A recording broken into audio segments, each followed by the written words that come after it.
테슬라는 코로나로 인한 중국 봉쇄로 3월 28일부터 상하이 공장 가동을 중단하였습니다. 이는 2019년 테슬라가 상하이에 공장을 오픈한 이후 최장 기간의 중단 사태로 상하이 공장은 테슬라 자동차 생산의 허브인 만큼 공장 중단으로 인한 생산 차질이 우려되고 있습니다. 다행히도 다음 주 월요일인 18일부터 부분 가동에 들어간다고 합니다. 작년 상하이 공장에서만 48만 4천 대의 테슬라 전기차가 만들어졌습니다. 올해 1분기에 테슬라는 총 31만 대의 차량을 고객에게 인도하였고, 그중 3분의 1 이상인 19만 446대의 테슬라 차량이 상하이 기가팩토리에서 공급되었습니다. 이제 상하이 기가팩토리의 생산량은 미국 프리몬트 공장을 능가하였으며 테슬라의 주요 수출 허브가 되었습니다. 그만큼 상하이 공장의 가동 중단은 테슬라의 전체 생산량과 매출에 타격을 주지는 않을지 걱정입니다. 또한 부분적으로 이번에 가동을 재개한다 해도 코로나 상황에 따라 다시 공장이 문을 닫을 수도 있다고 하니까요. 한때 코로나 감염병의 재확산으로 인한 중국의 봉쇄 조치로 테슬라 상하이 공장이 5월 중순까지 재가동하지 못할 것이라는 전망도 나왔습니다. 당초 상하이 공장의 폐쇄 기간은 길지 않을 것으로 예측되었습니다. 지난달 28일 생산이 중단된 후 빠르면 4월 4일이면 공장을 재가동할 것으로 봐왔지만 중국의 봉쇄 조치 심화로 테슬라 상하이 공장이 계속해서 문을 닫게 되었습니다.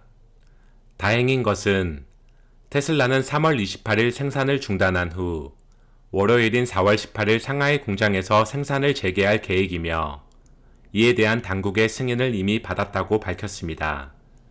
그러나 중국의 코로나 규제로 인해 도시와 주변 지역의 물류가 심각하게 중단됨에 따라 공급망 문제가 생산에도 차질을 줄 수 있다고 합니다.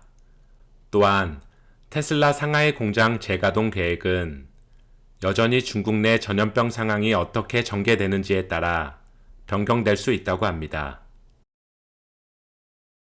테슬라 상하이 공장은 우선 1교대로 시작해 점차 생산량을 늘릴 계획입니다. 로이터 통신이 본 내부 생산량 계획에 따르면 가장 최근의 중단은 공장이 2019년 말에 생산을 시작한 이후 가장 길었고, 상하이가 도시 봉쇄에 들어간 지난달 28일부터 3주째 현지 공장의 가동을 중단하고 있습니다. 이로 인해 전기차 약 5천여 대 손실이 발생했습니다. 다음은 테슬라의 트위터 인수 소식입니다. 일론 머스크는 최근 자신의 소셜미디어 플랫폼 트위터에 대단한 잠재력을 해방시킬 적임자라며 트위터 지분 전부를 인수하겠다고 트위터 측에 제안했습니다. 최근 트위터 주식을 대량 매수하며 최대 주주가 된 일론 머스크는 트위터 주식을 1주당 54.2달러, 약 400억 달러의 트위터 인수를 제안하였습니다. 최근 트위터 최대 주주로 올라선 머스크는 자신의 제안을 받아들이지 않는다면 최대 주주로서 내 지위를 제고할 것이라고 경고성 메시지를 함께 전달하였습니다. 앞서 머스크가 최대 주주로 알려지자 트위터 측은 머스크에게 이사회 합류를 제안했습니다. 그러나 트위터는 머스크가 이사직을 거부한 바 있습니다. 이는 머스크의 트위터 인수를 위한 의도로 비춰지고 있습니다. 머스크는 미국 SEC에 제출한 서류에서 트위터가 전 세계 언론의 자유를 위한 플랫폼이 될 가능성이 있다고 믿는다.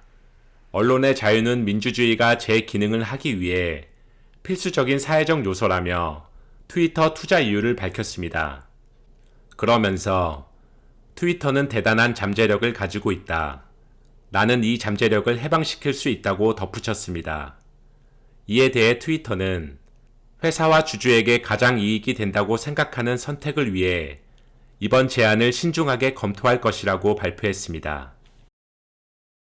일론 머스크는 지난 14일 밴쿠버에서 열린 테드 컨퍼런스에 참석해 인류 문명의 미래를 위해서는 신뢰받고 광범위한 대중적인 플랫폼이 필요한 것으로 생각한다며 트위터 투자 이유를 밝혔습니다. 그리고 자신의 시도가 성공할지 확실하지 않다고 언급함과 동시에 이번 제안이 받아들여지지 않는 것을 대비해 플랜 B도 검토하고 있다고 밝혔으나 자세한 사항에 대해서는 언급하지 않았습니다. 또한 머스크는 이번 테드 컨퍼런스에서 자신의 제안이 받아들여진다면 가장 먼저 트위터 알고리즘이 내리는 결정을 대중에게 공개할 것이라고 밝혔습니다.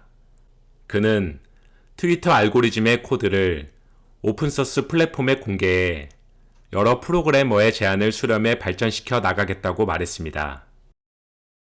한편 미국 웨드부시의 댄 아이브스 분석가는 앞으로 며칠간 많은 의문이 제기될 것인데 특히 트위터 인수를 위한 자금은 어떻게 조달되는지, 관련 규제는 어떻게 적용되는 것인지, 테슬라나 스페이스X 등 여러 기업을 이끄는 머스크가 특정 기업에 상대적으로 소홀해지는 것은 아닌지 등에 대해서 사람들이 많이 궁금해할 것이라고 언급했습니다.